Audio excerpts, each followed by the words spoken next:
और हमारे रस ग्रंथों में व्याप्त है।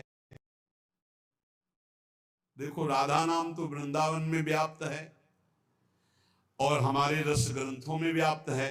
अगर गुरु के वचनों में विश्वास हो तो बिना नाम के भी कल्याण हो जाता है, ऐसे साधारण बोल देने पर। एक सीधा साधा गांव का भगत कभी कथा नहीं सुनता था, गाय चराता था गांव की। तो एक दिन और गोपाल जो गाय चराने वाले थे, उन्होंने कहा, यार कभी तो कथा सुन लो, रात दिन पशुओं के पीछे घूमते हो, पशु बुद्धि, कभी तो कथा सुन लो। तो एक दिन सोचा दोपहर के भोजन गांव में पाएंगे जाके अपने घर में, और कथा हो रही वहीं से निकल लेंगे, जो सुन लेंगे तो सुन लेंगे। खड़े खड़े वहां चर्चा चल रही थी, जिसने मनुष्य जन्म लेकर के गुरु मंत्र नहीं लिया और नाम जब भगवान का नहीं किया, उसका जीवन मुर्दा, व्यर्थ जीवन। चला गया सुन के, और बार बार वही दिमाग में कि पंडित जी कह रहे थे गुरु मंत्र नहीं लिया और नाम जप नहीं किया तो मुर्दा जीवन। जिन हरि भगत हृदय नहीं आनी, जीवित सौ समानते प्राणी। दूसरे दिन फिर गया, कहा, पंडित जी आपने कल कथा में कहा था गुरु मंत्र ले लेना चाहिए, नहीं तो जीवन मुर्दा हो जाता है, बेकार जीवन रहता है। तो देव गुरु मंत्र आप, और तो हम किसी को जानते नहीं। देखा फटा पुराना कपड़ा, डंडा लिए एक चरवाहा। उनका ऐसे थोड़ी कि तुरंत गुरु मंत्र दे दिया जाता है। आखिरी दिन कथा के मिलना, फिर दे देंगे, टाल दिया। अब वो आखिरी दिन कथा के तो दिन चढ़ावा चढ़ रहा था, तो पंडित जी ने कहा जब चले तब ले लेना गुरु मंत्र, टाल दिया। अब वो जब आखिरी दिन के बाद हो, तो उस समय घोड़े पे बैठ सब सामान लाद के पंडित जी चलते थे, वो तो सब सामान लाद के चलने लगे हो। तो पीछे पंडित जी, आप जो कह रहे थे कि गुरु मंत्र देंगे, आप गुरु मंत्र दे दीजिए। पंडित जी रबड़ी पवाई गई थी, घोड़े से उतरे, घोड़ा एक भगत के यहां खड़ा किया और लोटा लिया और भागे, क्योंकि सोच लगी थी। अब वो भगत किसान आदमी, गांव का गंवार आदमी पीछे लगे, पंडित जी अरे गुरु मंत्र दे दो, कितने दिन से टहला रहे हो आप। अरे उनका प्यार, मतलब सोच का पैसा, तू गुरु मंत्र की बात कर। और वो पीछे लगा कि अब हम नहीं जाने वाले, आपने सब सामान लाद ली थी, भगवान की कृपा कहो कि आपको सोच लगी आई, नहीं तो आप हमको तो गुरु मंत्र ही नहीं देते, हम आपको नाम पर विश्वास की बात। पंडित जी तो दात गपोचन, जय गुरुदेव की जय गुरु। वो दबकाए है दात गपोचन, एकदम मूर्ख आदमी, तो सोच तो। वो प्रणाम कर लिया, जय गुरुदेव, धत गपोचन, धत गपोचन। जपना न राधा न कृष्ण न राम न हरि। घर आया, बोले आज से गाय चराना बंद। बोले क्यों? बोले गुरु मंत्र मिल गया, अब हम भजन करेंगे, हमारा जीवन मुर्दा नहीं रहेगा, अब जीवन सार्थक रहेगा। और मेहनत करने वाला आदमी, गाय चराने वाला आदमी, अब शुरू हो गया बैठ के धत गपोचन, धत गपोचन। अब इसमें ना कोई भगवान नाम है, ना कोई मंत्र है, ना प्रणव है, ना नमो नमः, कुछ नहीं। गांव के लोग, घर के लोग बोले कि यार 50 गाय चराता था, पता नहीं कौन सा हम लोगों का पाप उदय हुआ कि कह दिया कि कथा सुन लेना। अब वो गाय चराना भी छोड़ दिया, गपोचन शुरू हो गया।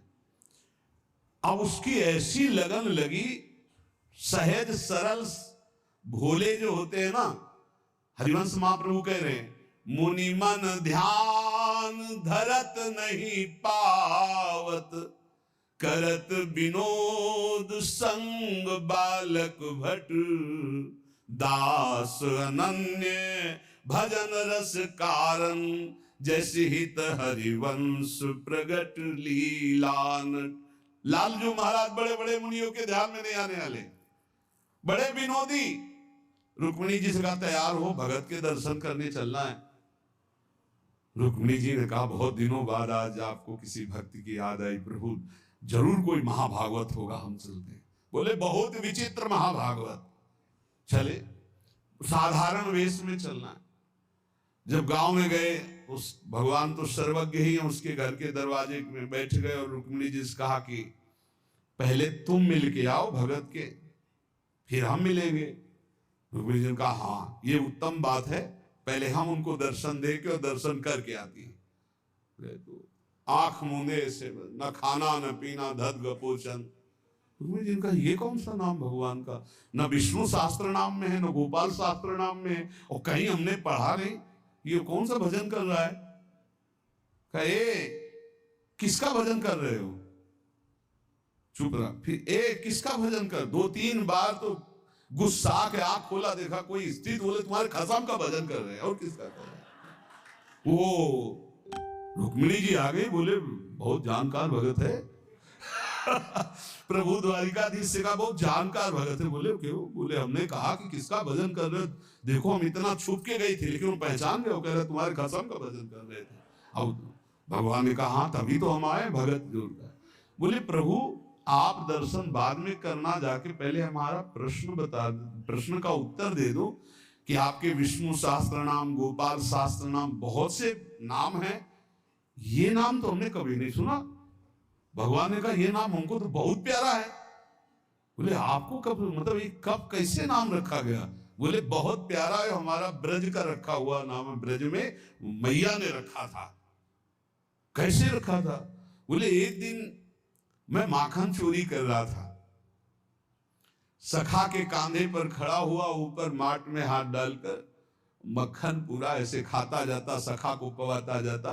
इतने में मैया और गोपी जन आ गई। एक कन्हैया ये क्या कर रहा है।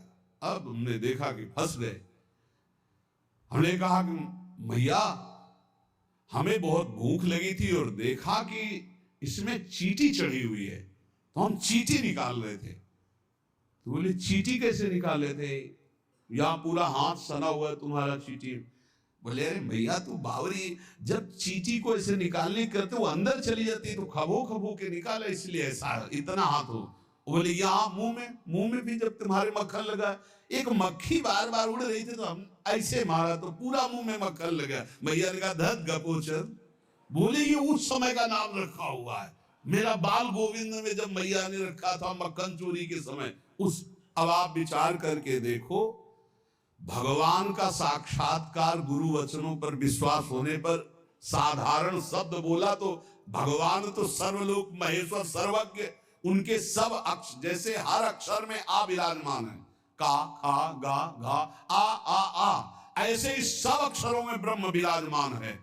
फिर राधा नाम तो स्वयं हरि जपते हैं, और राधा नाम तो परम प्रेममय है, वो बड़ा गुही है। विश्वास करके जब वो धदगपोचन जपा तो रुक्मिणी द्वारिकाधीश भगवान दर्शन देने आ गए, और तुम विश्वास करके राधा राधा जपोगे तुम्हें नहीं प्राप्त हो जाएगा। अरे यही राधा स्वयं भगवान हरि जपते हैं, इसलिए संदेह शब्द नहीं होना चाहिए उपासना में।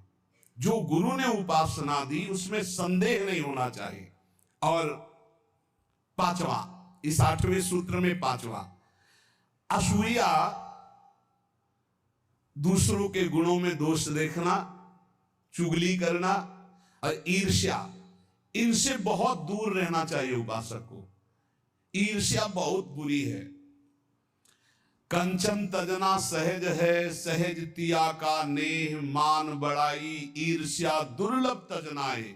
ईर्ष्या बहुत बुरी है, मतलब ये जलाती रहती है हृदय में, ये बहुत बड़ी आग है। एक जिससे ईर्ष्या उसको प्रणाम करो उससे नष्ट हो जाएगी। इसके नष्ट करने का उपाय एक ही है, जिससे ईर्ष्या उसको बार बार प्रणाम करो, बार बार है। और वो तुम्हें कितना भी कड़ुआ बोले तुम बुरा मत मानना, तो तुम्हारी ईर्ष्या नष्ट हो जाएगी नहीं। ईर्ष्या बेमतलब जलाती रहती है।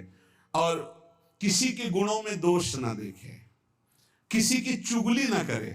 सुनो ऐसे से कुछ लोगों का स्वभाव होता है, उनका भोजन ही नहीं पचेगा जब तक 2-4 की बुराई नहीं कर लेंगे। सुना तुमने ऐसे से ऐसा नहीं, हमने तो नहीं। मतलब ऐसे गूढ़ विषय की चर्चा मानो ब्रह्म साक्षात्कार करा देंगे। ऐसे लोगों से बचना चाहिए जो दूसरों की निंदा चुगली करते हैं। निंदा चुगली करने वालों को ऐसा लगता है जैसे चक्रवर्ती सम्राट पद में बैठाल दिए जाएंगे, जब दो चार उनको मिल जाए सुनने वाले, फिर जैसे कोई भगवत प्रेमी महात्मा खूब सरस भगवान की चर्चा करे, ऐसे ये द्वेषी जन होते हैं। ये निंदा बहुत संभाल संभाल करके, कहीं भी चूक ना होने पावे, पूरी निंदा। तो ऐसे लोगों से बचे। चुगली करना, दूसरे के गुणों में दोष देखना और ईर्ष्या करना। नवा, प्रत्येक परिस्थिति में अपने आराध्य देव के द्वारा दिया गया मंगल विधान है ऐसा मानना। एक बार हमने सुना था, उस समय किडनी का रोग प्रकाशित नहीं हुआ था, कि असाध्य रोग भगवान की विशेष कृपा से प्राप्त होता है। तो साधन पर उस समय जोर था, तो डर लगा कि असाध्य रोग कृपा कैसे हो सकती है, ना साधन में बैठ सकते हैं, पीड़ा रहती होगी तो भजन भी नहीं हो सकता, तो ये कृपा कैसे हो सकती है असाध्य रोग। लेकिन सच्ची आपसे कहते हैं, साधना हो रही थी भगवत मार्ग में जैसा कुछ, लेकिन शरणागति में कमी थी, क्योंकि साधन पक्ष में विश्वास बहुत जोर का था। शास्त्र प्रमाणित साधन के बल से भगवत प्राप्ति पर विश्वास हमें था। कृपा शब्द का हमारा कोई परिचय नहीं था, कृपा शब्द से हमारा कोई परिचय नहीं था। पक्का समझ लीजिए, क्या कृपा शब्द, ये तो शब्द ही नहीं था, बस साधन शब्द से परिचय था। अपनी इंद्रियों को बस में करो, मन का निग्रह करो और भगवान का निरंतर भजन करके परम पद प्राप्त करो। हर समय अपने साधन में लगे रहो। जब किडनी फेल हुई, साधन शब्द हटा, अब हाहाकार मच गया अहंकार में। अब क्या, फिर जो अहंकार शरणागत हुआ, फिर बात बदल गई। जो करोड़ों जन्मों की साधना से नहीं बनती, वो इस असाध्य रोग ने काम बना दिया। कह रहे हैं कि प्रत्येक परिस्थिति में पूर्ण कृपा, पूर्ण मंगल विधान देखना, ये नवा सूत्र है। जैसी भी परिस्थिति आवे, चाहे जितना विकराल रूप लेकर के आ जाए परिस्थिति, कृपा ही कृपा, कृपा ही कृपा, सच्ची मानना, परिणाम में देखना बड़ा मंगल और बड़ी कृपा होगी। 10वां, प्रेम प्राप्ति के मार्ग के पथिक का जीवन बड़ा विनयमय, बड़ा विनम्र, बड़ा संयमी, सदाचारपूर्ण, त्यागमय और शांत सुख स्वरूप। प्रेमी महात्मा का ये स्वरूप, बड़ा विनम्र जीवन, बड़ा विनयमय जीवन, बड़ा संयमित जीवन, सदाचारपूर्ण और त्याग रूप। त्याग की चेष्टा नहीं हो, त्याग रूप ही है। प्रभु के सिवा उसे कुछ अच्छा नहीं लगता।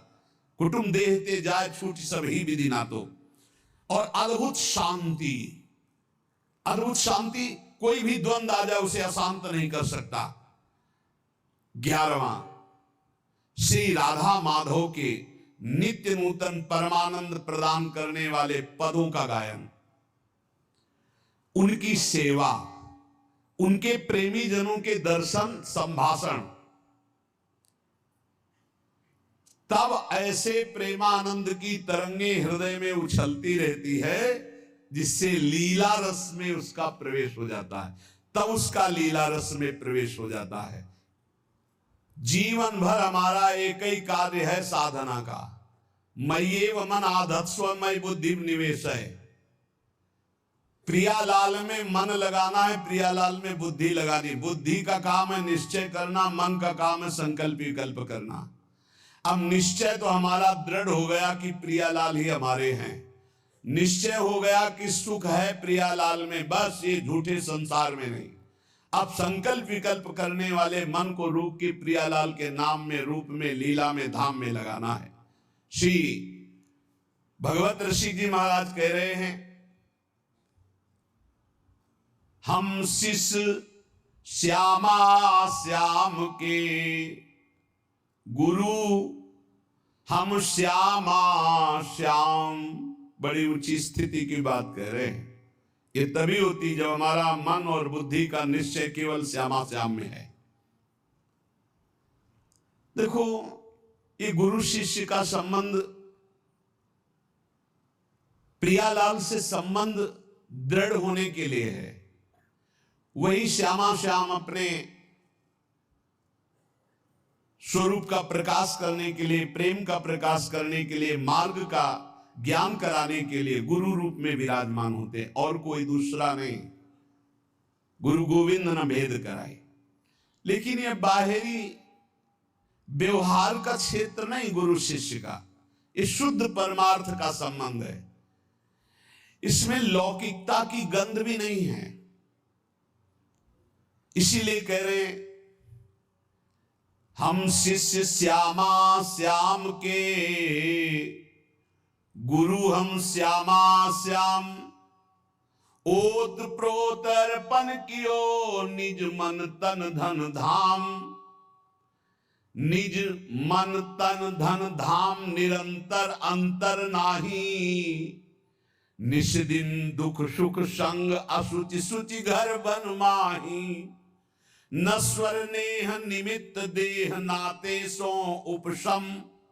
भगवत हमारे प्राण सदा भगवत के हैं हम। भगवत ऋषि जी कह रहे हम किसी और के न शिष्य हैं और न किसी के गुरु हैं।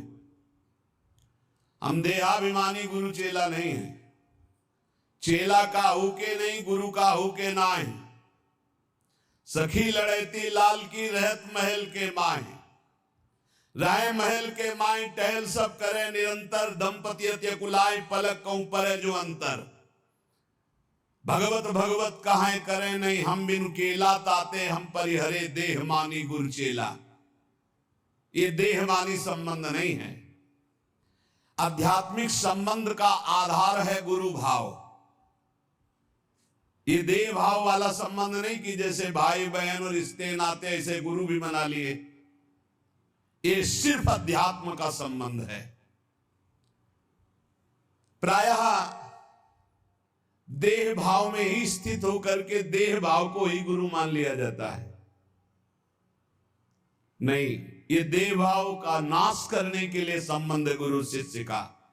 देह भाव को पुष्ट करने के लिए नहीं, नष्ट करने के लिए है। अपने देह की उपेक्षा करके गुरु को सच्चिदानंद के स्वरूप में स्वीकार करना परमार्थ का स्वरूप है। गुरु ब्रह्मा गुरु विष्णु गुरुदेव महेश्वरा गुरु साक्षात परब्रह्म तस्मै श्री गुरुवे नमः। तो गुरु का देह मंदिर है, उसके अंदर बैठा हुआ जो परमात्म तत्व वही गुरुदेव है। वही परमात्म तत्व कौन है? श्यामा श्याम। लौकिक मान्यता में मारे घूम रहे हैं। भगवत ऋषि जी कहते हैं हम चेला का होके नहीं और गुरु का होके ना ही। देहाभिमानी ना हम गुरु हैं और ना देहाभिमानी हम चेला स्वीकार करते हैं।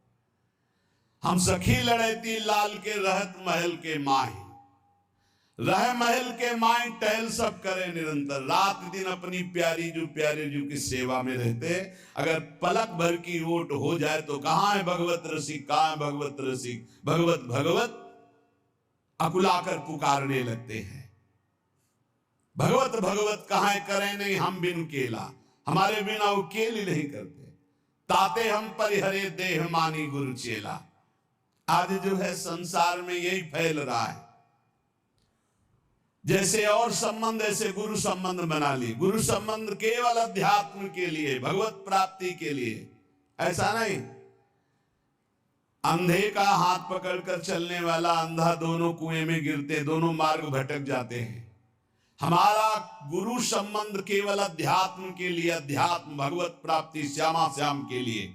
और वहीं देह भाव का विस्मरण करने का सौभाग्य मिलता है गुरु चरणों में। जब उनकी आज्ञा में हम रहते हैं तो हमारा अहम नष्ट हो जाता है। पर किनकी आज्ञा में? जो देह मानी नहीं, जो स्वरूप बोध प्राप्त है, जो शब्द ब्रह्म पार ब्रह्म के अनुभूत महापुरुष है, जो प्रियालाल के अनुरागी जन है, वो प्रियालाल और उनमें किंचन मात्र भेद नहीं है। इसीलिए हम शिष्य श्यामा श्याम के और गुरु हम श्यामा श्याम। कितनी ऊंची स्थिति। भगवत ऋषि जी कह रहे हैं हम शिष्य हैं श्यामा कुंज बिहारी के और हम गुरु भी है श्यामा श्याम के। ये श्यामा श्याम के गुरु हैं। इसको अगर हम व्यवहार धारा में देखते हैं तो जब चिद चिद लक्षणम सर्वम राधा कृष्णमयम जगत, तो अगर कोई सामने शिष्य भाव से बैठा है तो प्रभु ही तो है और कोई दूसरा थोड़ी है। यहां प्रभु है तो सामने भी प्रभु है। व्यवहार देश और नवनिवृत्त निकुंज देश में सखी जो आज्ञा करती है वही प्रिया प्रीतम। कैसी आज्ञा? सखियन के उर ऐसी आई, उनके हृदय में आई कि चलो ब्याह विनोद रचे सुख, तो ब्याह के लिए तैयार हो गए हो। चलो हिंडोला पड़ा हुआ है, सरकार पधारो झूलो झूले। जैसा सखी आदेश करती वैसे प्रिया प्रीतम की जैसी रुचि वैसे सखी की इच्छा। सखी स्वरूप से जैसी आज्ञा करते श्यामा कुंज बिहारी वैसे ही करते जैसा निर्देश देती सहचरी। इसीलिए कह रहे गुरु हम श्यामा श्याम के, हम शिष्य हैं श्यामा श्याम के, हम गुरु भी हैं श्यामा श्याम के। बड़ी ऊंची स्थिति। उरोत प्रोत अर्पण कियो निज मन तन धन धाम। ऐसी स्थिति कैसे आई? अपना तन मन धन सब कुछ अर्पण कर दिया श्यामा श्याम के। तब समझ में आया कि गुरुदेव श्यामा श्याम गुरुदेव, दूसरा नहीं है। गुरुदेव ही श्यामा श्याम है, श्यामा श्याम ही गुरुदेव हैं। और श्यामा श्याम की जब इस प्रकार समर्पण वृत्ति आई तो भावे मोहि जोई सोई सोई करे प्यारे। ये है हम गुरु श्यामा श्याम के। पहली पंक्ति में हम शिष्य श्यामा श्याम के, जोई जोई प्यारो करे सोई मोहि भावे। और दूसरी पंक्ति भावे मोहि जोई सोई सोई करे प्यारे। भावे मोहि जोई सोई सोई करे प्यारे, ये है गुरु हम श्यामा श्याम के। जैसा हमें भाता वैसे हमारे प्यारे युगल सरकार करते हैं।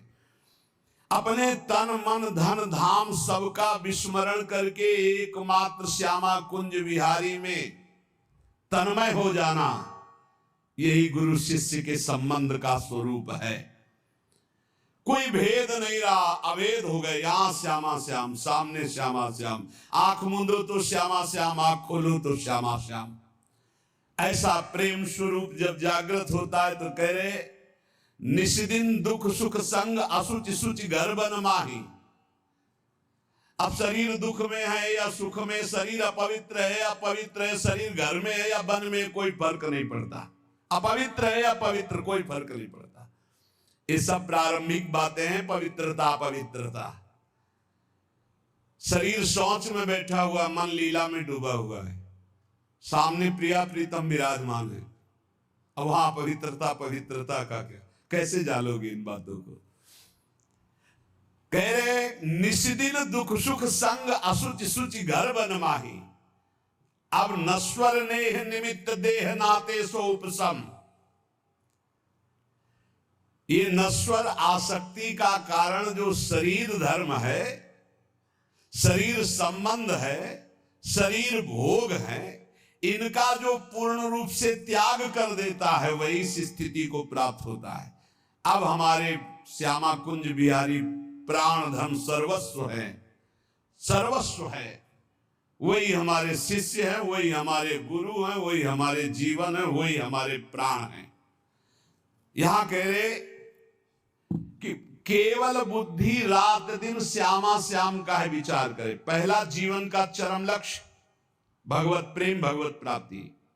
दूसरा, हमारी बुद्धि केवल विचार करे तो श्यामा श्याम के ही विषय में। किसी व्यक्ति वस्तु स्थान का अगर हमारा चिंतन हो रहा, संबंध हो रहा, तो श्यामा श्याम के संबंध से हो। जैसे गोस्वामी तुलसीदास जी कहते, नाते नेह राम के मनियत सुहृद सुशीब जहां लो। अगर ऐसा नहीं तो फिर हर वस्तु व्यक्ति स्थान में एक आसक्ति है, वो बांध लेगी, आप श्यामा श्याम तक नहीं पहुंच पाएंगे। इसलिए बुद्धि का जरूरी है प्रिया प्रीतम में स्थित होना। अगर बुद्धि ये निश्चय कर ले कि परम सुख स्वरूप श्यामा श्याम ही हमारे हैं, हम श्यामा श्याम के हैं, सुख है तो श्यामा श्याम के नाम में, रूप में, लीला में, धाम में। अभी आपने सुना आनंद का तारतम्य।